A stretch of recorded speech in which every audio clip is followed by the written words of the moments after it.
Hello. I get, like I say, I do the videos on the things that get mentioned a lot, and I get a lot of people asking what is the appropriate way to use Pete, because I guess I do talk about Pete being a really good card, and then don't go too into detail about why it's really good. What Pete does is it achieves a stall for a turn. I don't think it won't lock your opponent out of the game. It's only one turn. So what you do with that stall is quite important. So of course the big example is you play a very wide board against a red deck. You know they have 7 ink to spare. So you play Pete, so they can't play Be Prepared, and they have to find other removal options, or just wait a turn. So within that turn, you can do something like play an aerial out, play a Pete at the same time. Go, okay, you can't use what's it called? Be prepared anymore to remove the board, and a Tremaine won't do it. So you'd need two Tremaines or an Elsa, kill the uh, Pete, and then find a way to deal with the aerial with the Tremaine. You'd have to do some really wacky stuff basically, and it just makes things very awkward. Of course, we can go further with that. It's very good against a green discard deck. If they're setting up for a long discard turn, you can be right. If I just stall one more turn, the next turn I can play a Porpscore and a Hiram. So you can play a Pete, and then on 5, 5 ink or something like that. If you say you play this on 4, you could play Porpscore, then you could play Hiram, and you could be like, well, you can discard now, but I'm kind of at an advantage where I can take the discard and see what you do with it. Overall, it's a very versatile card. There can be loads of turns where you go, I know you're going to do something. Um, and I want you just basically to not do it for a turn and do it on the next turn, which will just really screw up your curve. Sometimes I'll even play Pete if I've missed early ramp on 3, or if I've ramped on 2 and I can afford a Pete on 3, with the extra ink being a pop score, something like that. It'll be really weird because your opponent might be playing Tippo into sing one jump ahead, and now you've kind of screwed up their curve enough for them to be a bit confused with how to play the next few turns. So, of course, I'm going to give the two examples of two decks that aren't blue steel that use Pete, and just cover them very quickly. So with Amber Steel, of course, the main thing is set up an aerial, sing aerial, play a couple daisies, and play a Pete. I think if you have the 5 ink, is fundamentally the best turn you can do. Or later on, if you sing and you have a larger amount of ink, just flood as much as you can, and then spend the rest of the 3 ink on a Pete. Of course, in the lantern builds, you don't use Daisy, but you can just flood a bit better because Pete is only going to cost 2. So that's just really nice. In Green Steel, again, it's mainly for I need a turn to stall to win the game out. So maybe you're threatening lethal in a turn or two, so you play Pete, and then you can turn sideways with your um, Prince Johns and things like that, and anything that's just quests enough to get you to the finish line. And that will stop, of course, a grab your swords, or that will stop a be prepared, or whatever.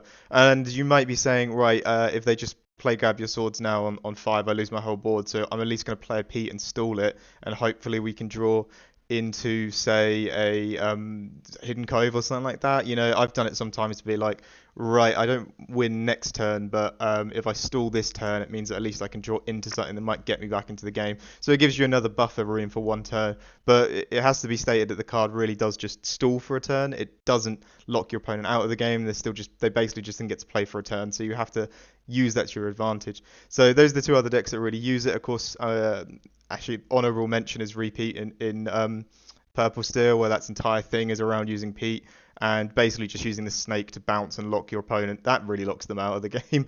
But I don't see that list around very much, and I don't think I really want to talk about it too much, to be honest with you. So in Blue Steel, yeah, the combo that we mainly look for is after a wheel, if we have 9 ink, we try find Aerial and a Pete.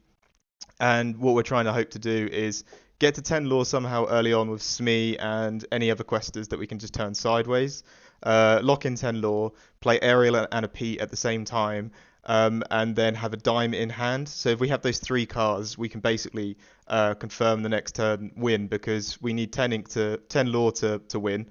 If we play Aerial and Pete, we have the 5 on the board, and the Pete 1 is something. So you can even do this when you're at 9, if you're hoping they don't kill the Pete. And then you play the dime on the next turn because, of course, it costs 9 ink to play aerial and Pete. So you should have enough to play it and dime tap it and win. And that's in store champs and a lot of things. That's locally and store champs and a lot of events and just places I play, even in testing. That's generally a line I try and go for. So gets me out questing things like Hiram and Cogsworth and just anything or Tinker, anything that's cheap questing to get you to 10. You can almost, if you're going for this line, you can almost ignore what your opponent's going to be doing because they shouldn't be able to gain 10 lore in a turn the way that you can with aerial and dime. So that's really what you're looking to do with Pete in this list. And of course, as well, he's just such a versatile card. If you're against an aggro deck, you can just go Smee into Pete.